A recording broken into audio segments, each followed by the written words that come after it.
próximos minutos yo le voy a hacer una presentación desde el punto de vista de alguien que ha trabajado por muchos años lo que es vacunación de sectores, de comunidades, y en este ejercicio de emergencia de salud pública, cómo se llega a afinar este plan de vacunación, y con mucho gusto contestamos las preguntas después que hagamos la presentación.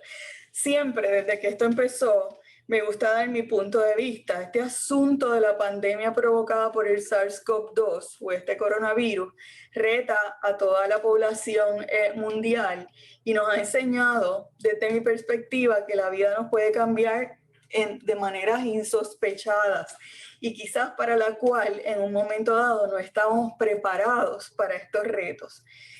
En mi opinión, este es un tiempo de compasión y de solidaridad, y tienen todas las personas afectadas, infectadas y que han vivido esto, la solidaridad, la mía y la de la agencia que represento. Pero dicho eso, es también una gran oportunidad y un tiempo para ajustarnos y entender lo que la ciencia nos puede ayudar. Es un tiempo de darle paso a la ciencia.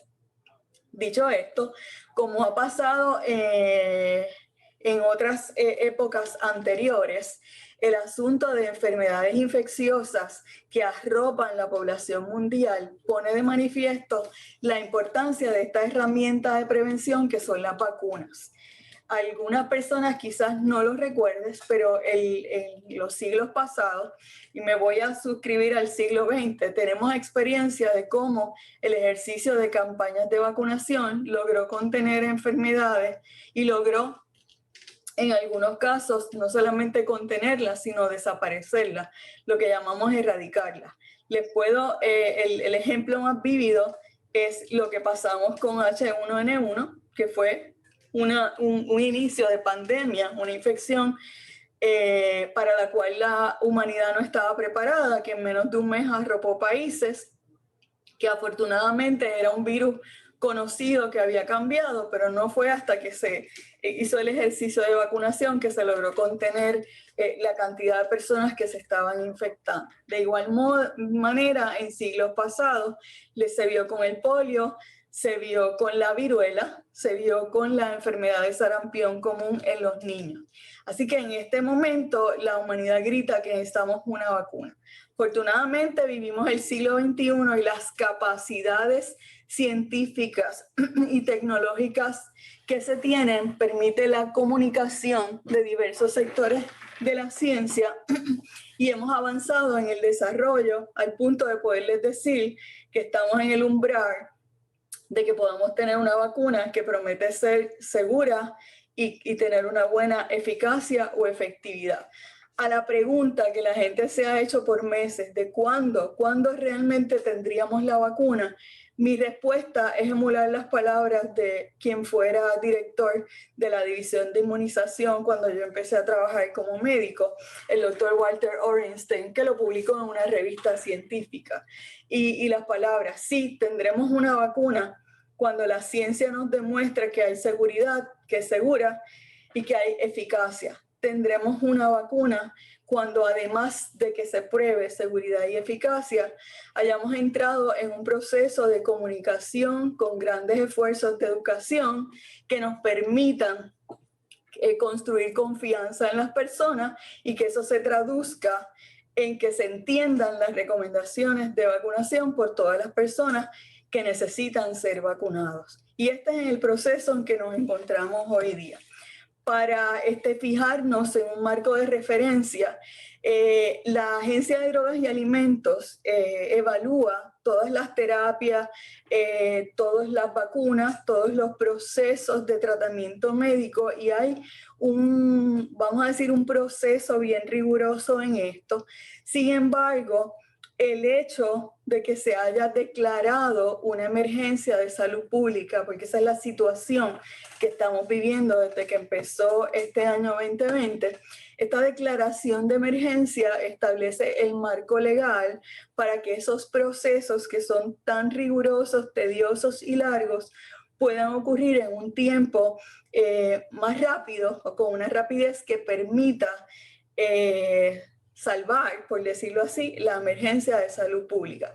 Y ese es el marco de referencia que tenemos. Por lo tanto, lo que se espera con la vacuna por venir para el SARS-CoV-2 o el virus que causa la enfermedad de COVID-19 es que se emita, una vez revisados los datos científicos, se emita un permiso o autorización de uso de emergencia y eventualmente en un futuro una aprobación de uso para toda la población. A modo de una gráfica que nos permita entender estos procesos científicos de forma simple, en el acercamiento, en el desarrollo de vacunas, en este caso la vacuna para el SARS-CoV-2, hay diferentes estrategias que se han mirado. Sepamos todos que hay más de 200 candidatos a vacuna ahora mismo en proceso de investigación.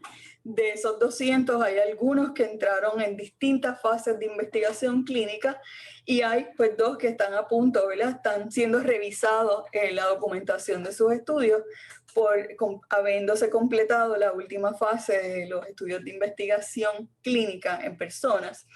Están siendo revisados esos datos por la Agencia de Drogas y Alimentos. Fundamentalmente hay diferentes tecnologías, están las vacunas de virus vivo atenuado, están las vacunas inactivadas, están las vacunas que se hacen utilizando, emulando, fabricando una proteína en el laboratorio que se parezca a las proteínas del agente infeccioso.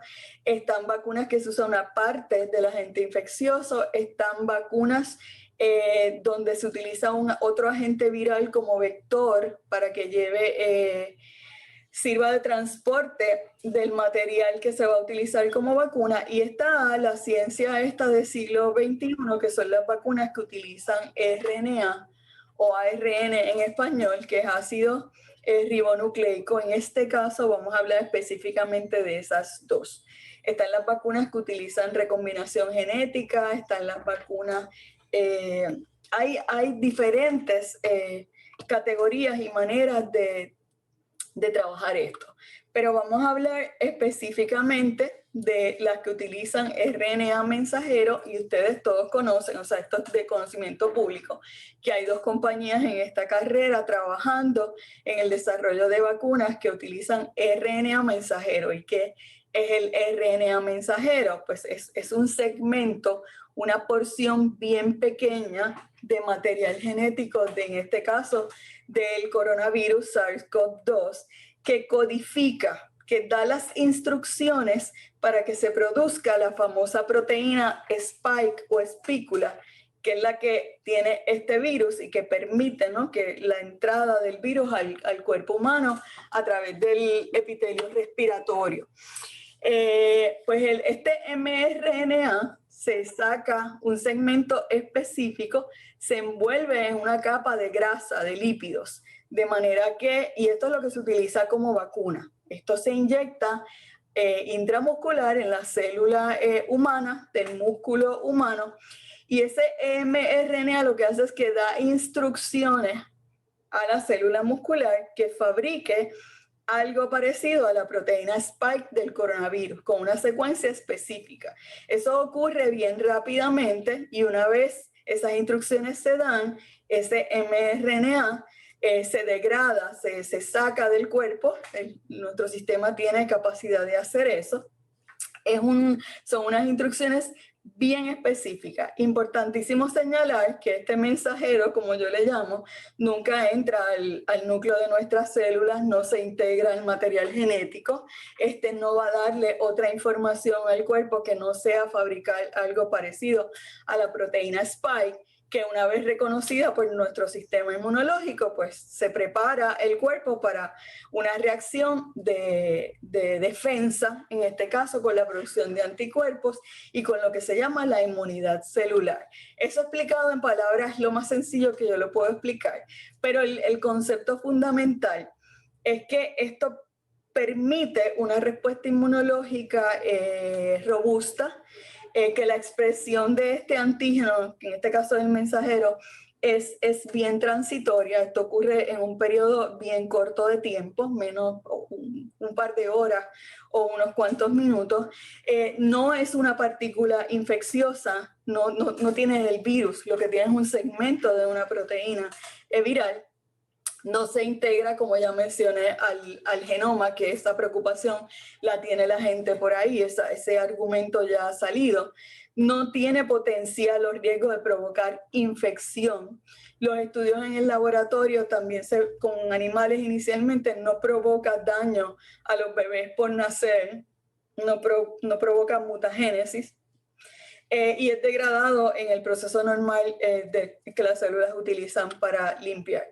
De nuevo, al no ser infeccioso, esta vacuna no nos va a provocar la enfermedad COVID-19. No tienen el virus dentro, la vacuna, no interactúa con nuestro DNA y se degrada rápidamente. En resumen, es lo que dicho. Vamos al detalle de las vacunas, ambas vacunas bajo estudio y a punto de ser autorizadas. La de Pfizer realizó en su última fase de investigación clínica, lo que llamamos fase 2 a 3, un estudio en 6 países, más de 150 lugares de investigación. En los Estados Unidos, 39 estados participaron. Matricularon más de 43,000 pacientes, exactamente 43,661 participantes, de los cuales al momento que esto se publica, la gran mayoría ya habían recibido la segunda dosis de la vacuna. En términos generales, este estudio matriculó o tuvo la participación de una gama variable de vamos a decir, background de razas. Se hizo en pacientes asiáticos, blancos, hispanos, latinos, indios americanos, blancos americanos, en una gama variada de edades que iban desde los 18 años inicialmente, luego se bajó a los 16, hasta mayores de 85 años de edad. Y en resumen, la primera abstracción de los datos nos dejó saber que cuando se mira, una vez las personas reciben ambas dosis de la vacuna, el resultado final, hasta 2 meses después de haber recibido, a quién les dio enfermedad, pues de todos esos pacientes matriculados en el estudio, hubo 170 casos confirmados de enfermedad por COVID-19, pero la mayoría no habían recibido la vacuna, sino que estaban en el grupo control que recibía placebo.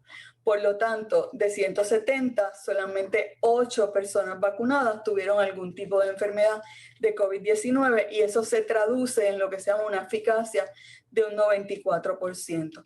Cuando se va al detalle de seguridad, mirando señales de que la vacuna pueda hacer algún daño, pues como toda intervención médica siempre hay la posibilidad de algún evento adverso. Los más comúnmente reportados fueron dolor. Más de un 85% de los pacientes dijo que la inyección dolió, pero por encima de dolor, un estado de cansancio en general y un dolor de cabeza en el 2% de los casos. El detalle de esto ya ha sido publicado, salió ayer un documento de la Agencia de Drogas y Alimentos donde explica muy bien y es público, está en la página de FDA, atachado a ese documento. Ellos hacen una declaración pública de que los datos que están revisando cumplen con los requerimientos de la Agencia de Drogas y Alimentos y se disponen, ¿verdad?, a tomar su decisión de autorización, pero la data se ve muy buena. ¿Y qué es esta vacuna de Pfizer? ¿Qué es la vacuna de COVID-19 de Pfizer?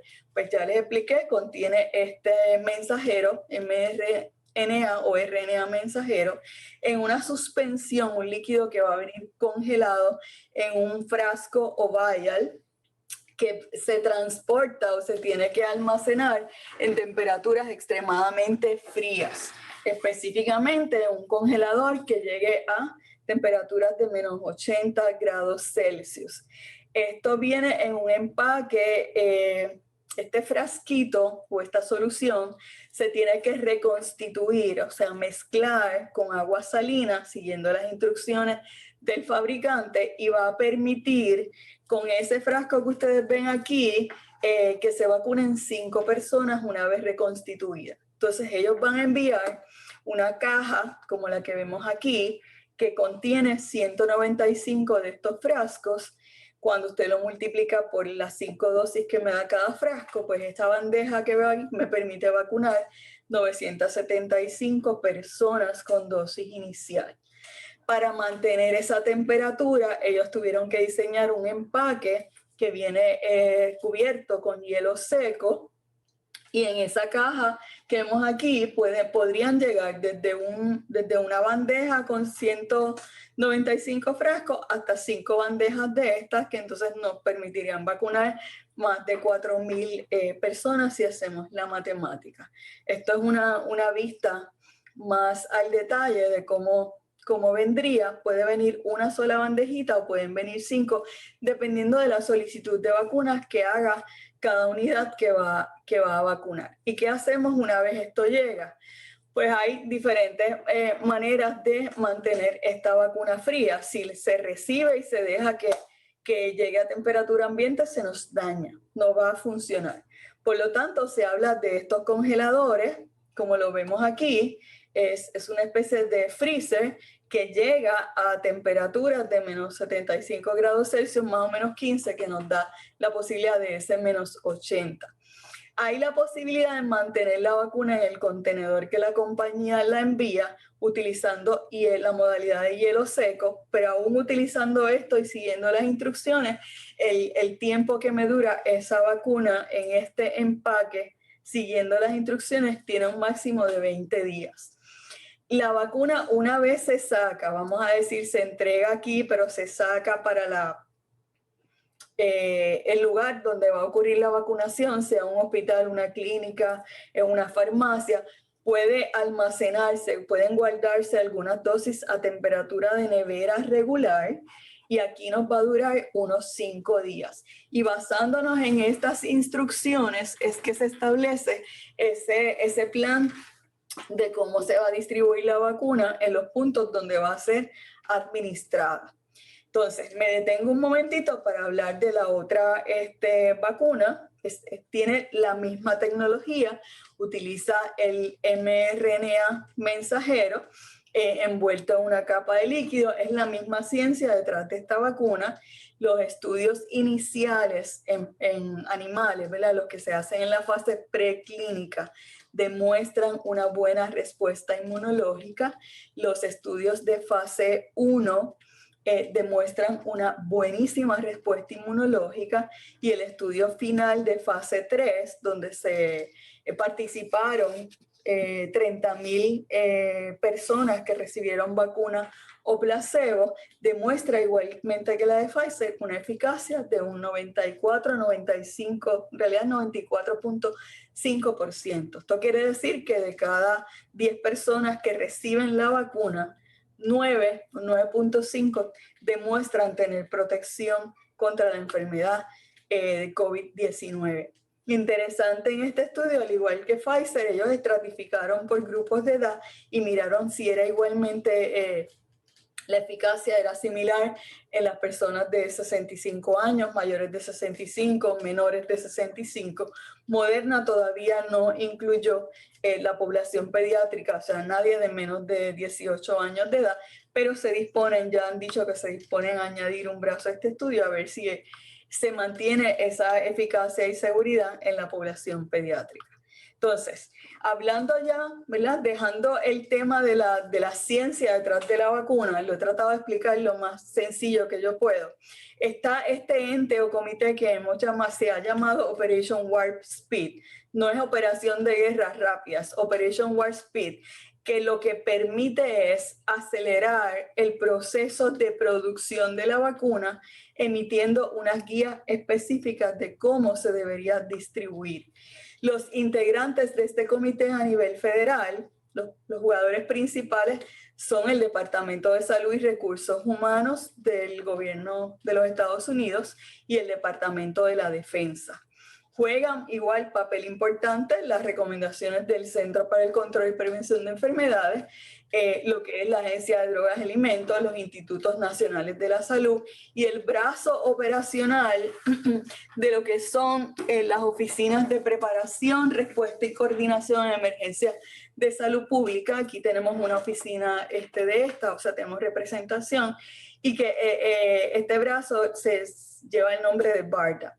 El objetivo de este comité, de esta organización, esto no es nuevo, se hizo con la emergencia de Zika también, es de alguna manera ayudar en acelerar el proceso de producción de la vacuna, asegurando que se mantienen las medidas de seguridad y eficacia.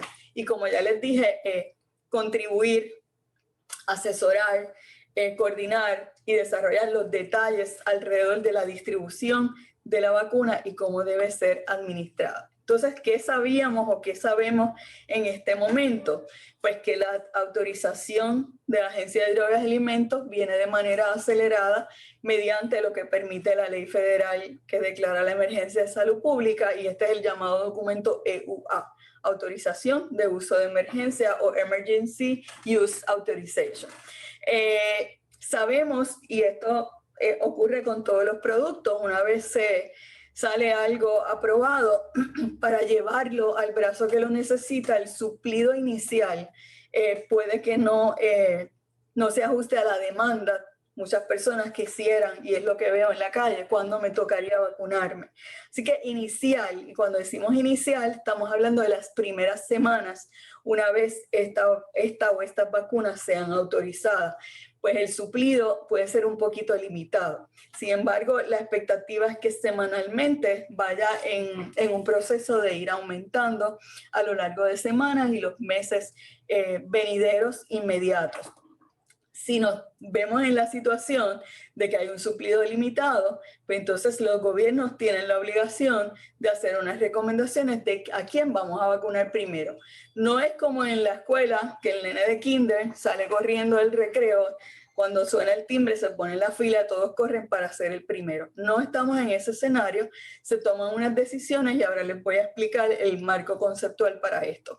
Pero sepamos todos que a lo largo del proceso, toda persona que cualifique ¿verdad? De acuerdo a cómo venga autorizado su uso para recibir la vacuna y quiera ser vacunado, va a tener la oportunidad. ¿Y por qué yo digo eso tan firmemente? Porque el mecanismo que se ha establecido es que nos van a dar vacunas de acuerdo a la población que tenemos. Así que cada estado, territorio o jurisdicción americana va a tener derecho a recibir vacunas para la población que necesita ser vacunada de acuerdo a la población que tiene. El objetivo inicial del proceso de planificación es asegurar que las personas que están más vulnerables con esta enfermedad pues sean los primeros en vacunarse. Y eso no sale de la nada, se ha estudiado. La Academia Nacional de las Ciencias emitió este documento hace poco. Esto lo trabajan científicos, éticos, epidemiólogos, y establecen un marco conceptual de cómo nosotros dirigimos esta operación de distribuir y administrar las vacunas. También el Centro para el Control y Prevención de Enfermedades tiene un comité asesor en prácticas de vacunación y desarrolló un marco conceptual de los principios éticos que deben seguir, ¿verdad? Deben observarse durante este proceso. Y esto, en resumen, buscamos que el gobierno o el sistema sanitario de salud pública tiene la obligación de proteger y promover la salud de todos los entes en nuestra comunidad. Así que buscamos el beneficio máximo que se pueda obtener de este proceso de vacunación. Que cada persona sea considerada y se trate igual, no importa su raza, ni su condición social, ni su sexo, ni nada de eso, y que de alguna manera tengamos un proceso que permita la equidad en la distribución, que sea transparente y que las decisiones tomadas sean basadas en evidencia. Entonces, voy a darle un momentito. Lo que se ha determinado es un acercamiento por fases. Esa primera semana, donde quizás no tenemos todas las vacunas que queremos, pues hay una primera fase donde el foco inicial de esta fase es alcanzar las poblaciones vulnerables. La segunda fase, cuando ya tengamos suplido adecuado de vacunas, se hace disponible la vacuna en múltiples puntos de atención médica para todo el que cualifique y quiera vacunarse. Y la tercera y última fase, ya estaremos acercándonos quizás a los meses de verano, hacemos una transición al servicio de vacunación de rutina que permita que aquellos que no fueron considerados en las fases iniciales o que decidieron esperar y no vacunarse tengan acceso de igual en los puntos que conocemos tradicionalmente de vacunación, que Puerto Rico por muchos años ha tenido un programa robusto de vacunación y unos proveedores de vacunación tanto del sector privado como en el sector público. Así que hablando de eso, esta fase inicial contempla alcanzar toda la población vulnerable. ¿Y quiénes son esos? Pues son aquellos que tienen un mayor riesgo de adquirir la infección, ya sea por el trabajo que hacen o por la forma en que viven. Y me detengo a explicar. El trabajo que hacen, pues todos los profesionales de la salud, particularmente empezando por los que trabajan en hospital, pues tienen que ver el paciente todos los días, tienen que enfrentarse a la posibilidad de una infección. De igual manera, los trabajadores de respuesta de emergencia, todos aquellos que dan manejo de emergencia, todos los policías, todos este tipo de trabajadores que se llaman first responders, yo les llamo trabajadores de primera respuesta en alguna emergencia, pues estarían ahí también todos los profesionales de la salud y todas las personas que son trabajadores sin los cuales la sociedad no podría funcionar. Y aquí están los servicios básicos. La lista es bien larga. Incluimos desde los servicios básicos de agua, luz, comunicaciones, transporte, alimentos, educación, pero la lista, agencias de gobierno, la lista es bien larga. De igual manera, esos son los que tienen un riesgo de exponerse, ¿verdad?, de adquirir la enfermedad. Pero de igual manera, ese mismo riesgo lo tienen las personas que viven en ambientes de congregación.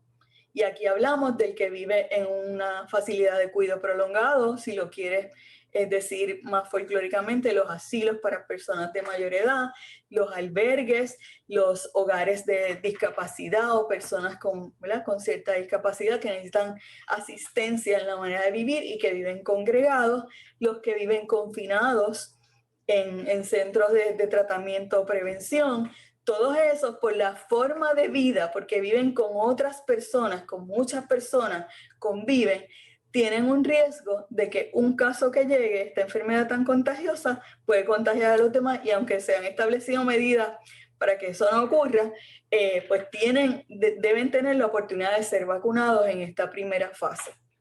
Y el último grupo, y no estoy diciendo que unos son más importantes que otros, estoy enmarcando todo el grupo de primera fase, son toda la población que tiene más de 65 años de edad, que no necesariamente este es el adulto mayor que vive en su casa, no vive en un ambiente congregado, pero que si adquiere la infección tiene un riesgo de complicarse. Y en ese mismo grupo están los adultos ya no tan mayores, pero que tienen ciertas condiciones médicas crónicas que aumentan el riesgo de tener una complicación. Y aquí están los diabéticos, los pacientes renales, los que tienen problemas respiratorios crónicos, etc. Todo eso enmarca la primera fase de vacunación.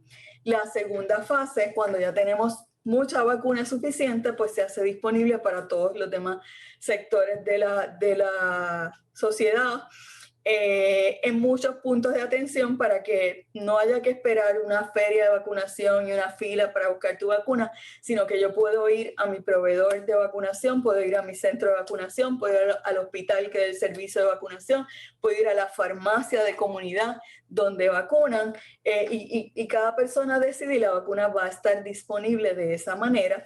Y entonces al final, cuando haya menos demanda, no sé si pueden ver la flechita que tengo aquí, se establece entonces ya esto a meses largos, quizás para el verano o otoño 2021, hay menos demanda por la vacuna, podemos hacer una transición al servicio de rutina con los vacunadores de rutina, como opera el programa de vacunación normal, que como normalmente lo conocemos.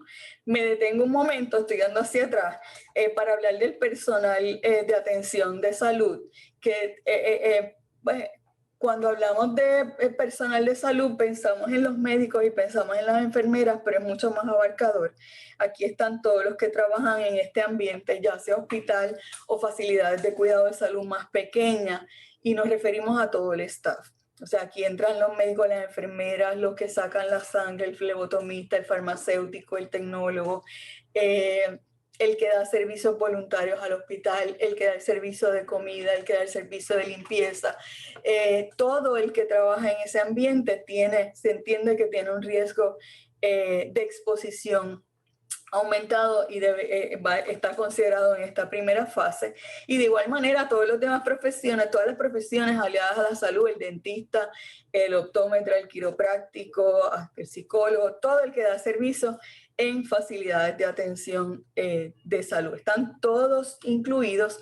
Obviamente esto tiene que ser un proceso en un orden, porque si no, pues de pronto todo el mundo quiere el primer día y se nos vuelve un desorden.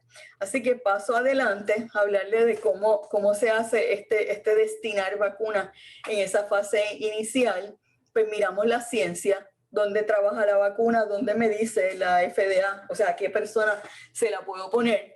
Sabemos que los niños por el momento, por lo menos los menores de 16, pues no van a estar en este grupo. Eventualmente se harán estudios y vendrá la vacuna para ellos, pero en este momento no hay información que nos diga que es segura y que hay eficacia en esa población.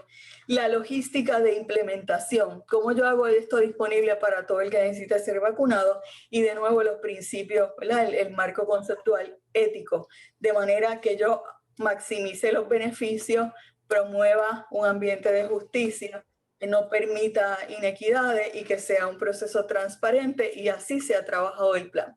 Y aquí esta grafiquita pues no la construimos nosotros, la sacamos de una presentación de CDC, está más o menos, esto todo es la fase 1 y vamos por orden. Instituciones hospitalarias con todo el personal aquí, instituciones de atención de salud más pequeñas, adultos en ambientes congregados. Entonces sigo fase 1B, a los profesionales de la salud que no alcancé acá, pues los vamos moviendo, los first responders, los trabajadores críticos, la industria, educación. Aquí se me queda transportación, alimentos, el grupo es más grande, y todos los adultos mayores y aquellos que tienen comorbilidades, que estas son las enfermedades crónicas. Luego nos movemos al resto de la población. Sepan ustedes que a nivel federal se estableció este programa de colaboración con unas cadenas de farmacias a las cuales se le ha dado la encomienda y la probabilidad de ir a impactar cada una de estas facilidades de cuidado prolongado en todos los estados y territorios. Esto lo van a correr 2 cadenas de farmacias de conocimiento público, serán Walgreens y CVS, porque fue una decisión across, ¿verdad?, de todo Estados Unidos, del gobierno federal. Ellos recibirán las vacunas, entran en el proceso y comparten los datos con nosotros. Entonces, bien importante, ya estamos casi terminando, esto es la fase 1, esto es lo que vamos a empezar, que puede ser tan rápido como la próxima semana, pero es importante en la comunicación que entendamos que si yo estoy aquí en fase 1, no quiere decir que los de la fase B tienen que esperar que esto concluya. Dependiendo del suplido de vacunas que tengamos, yo puedo tener esto corriendo y recibiendo vacunas y empezar esta fase 2, y de igual manera cuando hay esta fase 1B, ¿verdad? Esto todo es fase 1. De igual manera me muevo, ves que se entrelazan como en una escalerita, y en términos de tiempo aquí se han destinado unas de 4 a 6 semanas, pero quizás en la tercera semana puedo entonces empezar la parte B, y de igual manera esta debe durar 8 o 10 semanas, y puedo entonces empezar y hacerla más disponible para los pacientes con condiciones médicas crónicas. Así que es un proceso que pudiera empezar a ocurrir paralelamente dependiendo del suplido de vacunas. Y aquí están destinados más o menos cómo se va a hacer en esta, ¿verdad? En esta primera etapa de la fase 1, hospitales, facilidades de cuidado, entonces todo servicio de atención médica, servicios médicos de emergencia y por ahí seguimos bajando.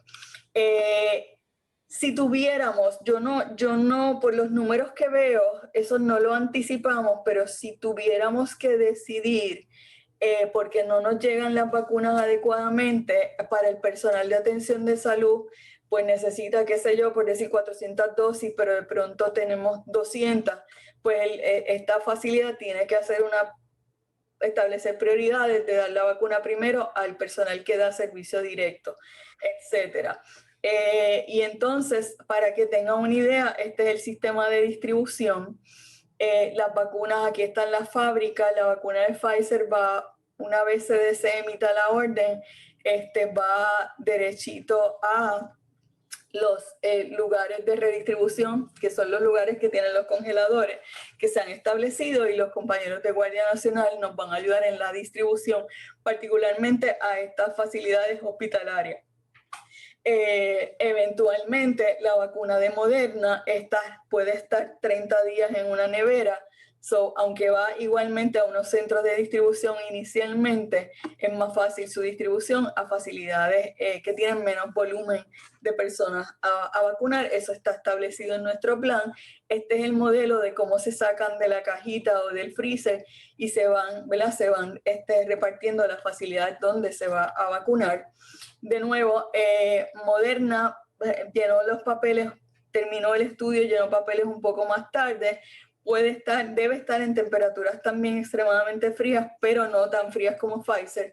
Aquí en menos 20 tenemos los congeladores en Puerto Rico, así que inicialmente van ahí, pero esta se puede entregar a facilidades y puede estar en temperatura de nevera hasta por 30 días. Ambas vacunas requerirán 2 dosis. Pfizer es a las 3 semanas, Moderna a las 4 semanas. Hay todo un sistema establecido de cómo hacer el recordatorio y cómo llamar a las personas para su segunda dosis. Y el último punto es que también hay un elemento importantísimo, que esto se hace con todos los productos médicos, es vigilar seguridad. A pesar de que ya está en la calle el producto y estamos vacunando, tenemos la data de seguridad de los estudios científicos, pero vamos a vigilar la ocurrencia de y hay una manera de reportarlos y seguirlos. De hecho, hay hasta una plataforma que se va a develar próximamente, que se llama Be Safe, donde la persona que experimente algo que entienda que tiene que ver con la vacuna lo puede reportar desde su propio, si tiene un teléfono inteligente. Les recuerdo, mis amigos, que toda esta información siempre está sujeta a cambios o ajustes que se tengan que hacer por ajustes dentro de la ejecución de este plan de vacunación. Puerto Rico no es el único que está. Cada estado y territorio americano pues tiene la potestad de decidir dónde pongo primero, pero basándonos en ese marco conceptual de ciencia, logística y principios éticos que les mencioné. Dicho eso, yo termino mi presentación. Sé que tengo 2 compañeros más que van a hablar. Muchísimas gracias por estar aquí, por querer escuchar de primera mano y ayudarnos a comunicar a las personas que sé que pueden tener muchísimas preguntas. Gracias a todos.